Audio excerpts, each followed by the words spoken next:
प्रधानमंत्री ने नहीं, प्रधानमंत्री के संपूर्ण मंत्रिमंडल ने मिल करके पूरे देश के बच्चों को, युवाओं को बेरोजगार किया है। और आज यह स्थिति हो चुकी है कि भारत देश के बच्चे जो एग्जाम देने जाते हैं तो सोचते हैं कि पेपर जो हम देने जा रहे हैं वो सही होगा, गलत होगा, पेपर चलेगा कि नहीं चलेगा। रूपने चीफ जस्टिस की इस तरह से बातें आई तो मुझे देखिए थोड़ा हर्ट हुआ। तभी मैंने इस पीड़ा को आप लोगों के सामने भी रख दिया कि मुझे लगा कि थोड़ा दुखदाई सबके लिए। इस तरीके से भारत देश की चौथे सबसे बड़े स्तंभ चीफ जस्टिस ऑफ इंडिया, उन्होंने पहली बात तो यह मान लिया पूरे भारत देश के लोगों को, ज़्यादातर युवाओं को, कि युवा बेरोज़गार युवा हैं। तो मुझे लगता है कि उनको पहले उनके जितनी जॉब वगैरह में रोक लगी है और गवर्नमेंट को ऐसे डायरेक्शन देने की आवश्यकता थी कि इन लोगों को पहले रोज़गार दिया जाए। जहाँ पर बेरोज़गार शब्द यूज किया गया, पहले तो उनको रोज़गार मिले, पहले शब्द। दूसरा शब्द ये मुझे थोड़ा सा ख़राब लगा, जो लॉर्डशिप से मैं आपके कैमरे के माध्यम से यहाँ पर मीडिया में बोल रहा हूँ, मेरी आवाज़ हो सकता है कि आपके पास तक भी पहुँचेगी, कि जो आरटीआई एक्टिविस्ट हैं बच्चे और इसके साथ में जो वकील हैं और बहुत तरीके सारी चीज़ें हैं, तो वो थोड़ा सा कहीं ना कहीं पर मतलब एक जो भाषा थी, मुझे लग रहा है कि कई बार कहते कहते कोर्ट में बहुत सारी भाषाओं को हम लोग आपस में बात कर लेते हैं। पर ये जो बातें अभी पूरे सोशल मीडिया प्लेटफॉर्म पर आई और हम लोगों ने, सब लोगों ने सुना, तो सब लोग कहीं ना कहीं हर्ट हुए हैं। तो क्योंकि हम लोग आपसे तो उम्मीद नहीं करते, क्योंकि हम लोग आज से नहीं, कम से कम बहुत सालों से आप लोगों से हम लोगों का सबका रिलेशन है, हम लोगों का मैटर होता है, बड़े प्यार से बोलते हैं कि मिश्रा जी क्या है, मिश्रा जी का सुनो, ये सुनो। तो कम से कम ऐसी भाषा थोड़ा सा तो मुझे नहीं समझ में आई। तीसरी बात, इसके साथ में जो काकरोच वर्ड वगैरह के साथ में कंपेरिजन हुआ है, यह मुझे लगता है कि बिल्कुल ही एक भाषा का संयम कहीं न कहीं पर थोड़ा सा लग रहा है कि कहीं किस मूड पर आपने बोला और किस तरीके से बोल दिया।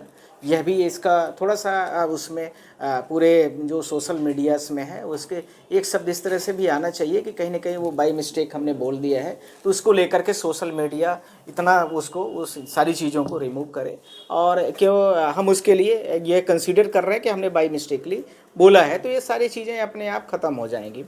चौथी चीज़ यह मुझे लगता है कि कोर्ट को, आप लोगों के मीडिया के माध्यम से और लॉर्डशिप को भी यह चीज़ अब आभास हो चुकी कि भारत देश का आज वर्तमान 40-45% युवा जो है, जिसकी उम्र लगभग 20 साल से, मतलब 15-16 साल से मैं मान लूँ तो 40 साल के उम्र तक के बीच के व्यक्ति को हम युवा मानते हैं। भारत देश का जो पेरीमीटर है, उसके बाद के लोगों को हम दूसरी श्रेणी में मानने लगते हैं। तो ऐसे लोगों के लिए कम से कम कुछ डायरेक्शंस दिया जाए कि ये बेरोजगारी किसी तरीके से ख़त्म हो और सरकार उस पर विचार करे बार बार कि इन लोगों को, जो बेरोजगार युवा हों, इनको रोजगार दिया जाए।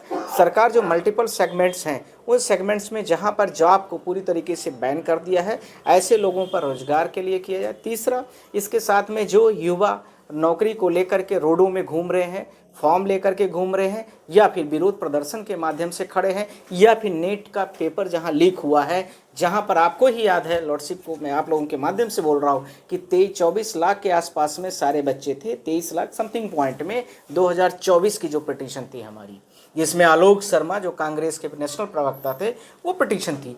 आज तक उसमें सीबीआई इंक्वायरी, जो उसमें सेंट्रल गवर्नमेंट ऑफ इंडिया ने जो इंक्वायरी कंडक्ट की थी, उस इंक्वायरी का आज तक आउटपुट और स्टेटस रिपोर्ट आज तक नहीं पता चला। दूसरा एग्जामिनेशन फिर से कंडक्ट हो गया और उसमें भी पेपर लीक की व्यवस्था बन गई, तो उसके लिए आपने कुछ नहीं कहा कि सरकार जो है किस प्रकार से काम करती है, और इस प्रकार से सारी विषमताएं पूरे समाज में फैली हुई। आज यह स्थिति हो चुकी है कि भारत देश के बच्चे जो एग्ज़ाम देने जाते हैं तो सोचते हैं कि पेपर जो हम देने जा रहे हैं वो सही होगा, गलत होगा, पेपर चलेगा कि नहीं चलेगा, रुकेगा कि नहीं रुकेगा, पेपर लीक होगा कि नहीं लीक होगा। अर्थात एग्जामिनेशन सेंटर की जो क्रेडिबिलिटी है उस पर पूरी तरीके से ये क्वेश्चन खत्म अपने आप पे खड़े हो चुके हैं। साथ ही साथ में पूरे भारत देश में 2017 से पहले विभिन्न जो एग्जामिनेशन कंडक्ट कराए जाते थे वो गवर्नमेंट की एजेंसियां करती थी, चाहे वो एसएससी होती थी, बैंकिंग होती थी, पीसीएस स्टेट में होता था, सेंट्रल में देखें तो यूपीएससी एग्ज़ाम कंडक्ट करती थी। ये विभिन्न एजेंसियां थी, विभिन्न प्रकार के डिपार्टमेंट थे। जो कार्मिक मंत्रालय भारत देश का होता है, जो 59 मंत्रालय भारत देश के सेंट्रल गवर्नमेंट के अधीन में है, उनके अंदर की ये बातें होती। पर आज यह व्यवस्था बन चुकी है कि भारत देश की जो एग्जामिनेशन एनटीए की स्थापना जो 2017 में की गई, वो एक ऑर्गेनाइजेशन, एक एनजीओ की तरह है। वो वो थर्ड पार्टी कंपनी, उसकी क्या अकाउंटेंसी है, क्या रिस्पॉन्सिबिलिटी है कि पेपर लीक हो जाए, कि ओएमआर सीट लीक हो जाए, कि जहां सीसीटीवी कैमरा ना हो वहां पर सेंटर दे दिया जाए, क्या इसके बारे में कोई रिलेवेंसी नहीं है।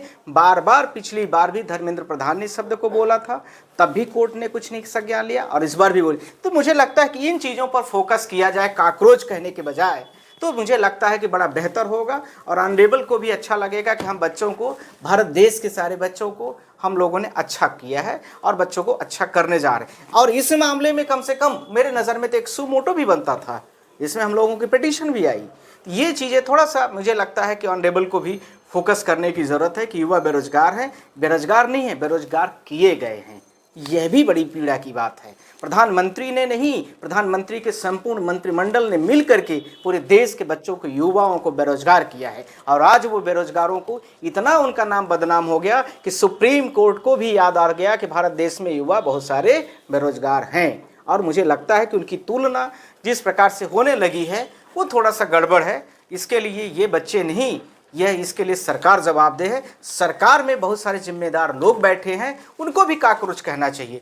कई बार छोटे पदों में आसीन बहुत सारे लोग होते हैं, वह भी काकरोच के दायरे पर आते हैं और सुबह शाम किसी नेता के दरबार में जाते हैं और उसके बाद उनको अपॉइंटमेंट मिल जाता है, चाहे वो किसी भी डिपार्टमेंट और विभाग का व्यक्ति क्यों ना हो। मुझे लगता है कि लॉर्डशिप को नीचे से ऊपर तक का बड़ा अनुभव है और उनको काफ़ी नॉलेज भी है इस चीज़ों को लेकर के, तो उनको भी सारी चीज़ों को समझ में आया होगा। और इस तरीके से सारी चीज़ें हैं भी, तो सारे विभाग में अच्छे और बुरे, बुरे और अच्छे सब तरह से लोग होते हैं। पर ये इस तरह से हम तो अपने चीफ जस्टिस की इस तरह से बातें आई तो मुझे देखिए थोड़ा हर्ट हुआ। तभी मैंने इस पीड़ा को आप लोगों के सामने भी रख दिया कि मुझे लगा कि थोड़ा दुखदाई सबके लिए है। साहब ने ये कहा है कि जो एलएलबी की डिग्रियां हैं वो मोस्टली फर्जी हैं और बीसीआई, ये जो बार काउंसिल ऑफ इंडिया है, इसमें जांच क्यों नहीं करवा रही है? सीबीआई जांच की मांग करी है उन्होंने। नहीं तो सीबीआई, जब chief justice of India CBI की जांच की मांग करेंगे तो भारत देश में कहाँ बचा है कि चीफ जो है तो सीबीआई कहाँ रहेगी? उनको खुद ही ले लेना है, उनको खुद ही मांग कर लेना है। क्या मैं अब इस भाषा में कौन सर्वोपरि है? कोर्ट सर्वोपरि है कि सीबीआई सर्वोपरि है कि बीसीआई सर्वोपरि है, बार काउंसिल ऑफ इंडिया कौन सर्वोपरि है? यह तो देखिए बड़ा भ्रम का विषय आप लोगों ने उत्पन्न कर दिया। पर सुप्रीम कोर्ट ऑफ इंडिया खुद ही डायरेक्शन दे सकती है, खुद ही सुमोटो ले सकती है कि जितने जो प्रैक्टिशनर लॉयर हैं, जो कोर्ट में प्रॉपर तरीके से प्रैक्टिस करते हैं, उनको इस नाम से जाना जाएगा। जैसे वो लॉयर है या कुछ भी, जो लोग मतलब प्रैक्टिशनर नहीं हैं तो वो भी वकील, उन्होंने भी डिग्री लिया है, तो उनके लिए भी कुछ एक डिफरेंट टाइप का सिंबल्स का यूज करके उनको भी बता दिया जाए कि ये लॉयर ये भी है पर प्रैक्टिस नहीं करते थे। एक हो गया परफॉर्मिंग से एडवोकेट, एक हो गया नॉन परफॉर्मिंग एडवोकेट, जो दूसरे फील्ड में कर रहा है उसमें क्या दिक्कत है? तो जो कोर्ट के लिए जाता है, डिस्ट्रिक्ट कोर्ट जाए, लोअर कोर्ट जाए, हाई कोर्ट जाए, सुप्रीम कोर्ट जाए, उसके लिए एक अलग हो गया। और जो नहीं जा रहा है उसके लिए एक अलग व्यवस्था हो गई कि वो जो है तो नॉन परफॉर्मिंग या नॉन एक्टिव एडवोकेट हो गया, बस हो गया, बात खत्म। डिग्री लेना तो कानूनी अधिकार है। बहुत सारे हमारे जानने वाले लोग ऐसे हैं कि पीएचडी भी कर लिए हैं लॉ में, लॉ की प्रैक्टिस तो नहीं करते हैं, वो डिपार्टमेंटल बड़े बड़े ऑफिसर्स हैं। फर्जी तरीके से काले कोट पहनकर लोगों को गुमराह कर रहे हैं एडवोकेट। कहाँ गुमराह कर दिया? यदि सुप्रीम कोर्ट के हमारे पूरे कोर्टों को फर्जी वकील मतलब आपने बोला है कि काली कोट पहन करके गुमराह कर रहे हैं, तो फिर मुझे लगता है कि कोर्ट के फैक्ट को जो चेक करने की कैपेसिटी है वो पूरी तरीके से सही चेक नहीं की गई है। एक बात ये हो सकती है, या जिसके बारे में ऐसे आरोप लगाए गए उस आरोपों को देखते हुए ये सारी चीज़ें जिसके आरोप पर कही गई, वह आरोप को कहने से पहले मुझे लगता है उसको चेक भी करना चाहिए कि जब किसी के कहने पर आप इतनी तरीके से दिग्भ्रमित हो रहे हैं, आपका दिशा डाइवर्ट हो रहा है, आपका रास्ता भटक रहा है, तो उसको एक शब्द में यह कह देना कि नहीं ये ऐसा नहीं ऐसा है, तो फिर कहीं ना कहीं हमने या तो पूरी पिटीशन को सही से नहीं पढ़ा, या तो जो हमारा पिटीशंस की जो बनाई गई पिटीशन होती है, जो उसकी ब्रीफिंग देता है, छोटी ब्रीफिंग बड़ी ब्रीफिंग होती है कोर्टों में, क्योंकि कोई भी जज हो इतना सारे 70 80 150 100 50 मैटर डेली लगते हैं, कोई नहीं पढ़ सकता। तो ब्रीफिंग जो आपका है वो ब्रीफिंग सही नहीं बन पाई, कहीं गड़बड़ हुई, तो उसमें भी कई बार दिक्कतें होती है। तो हम लोग कहते हैं कि लॉर्डशिप ये पेज पढ़ा जाए, ये पेज पढ़ा जाए, पेज नंबर 100 पढ़ा जाए, इस पेज में ये लिखा है, तो सारी चीज़ें अकाउंट होती हैं और उसके बाद वो बातें रखी जाती हैं।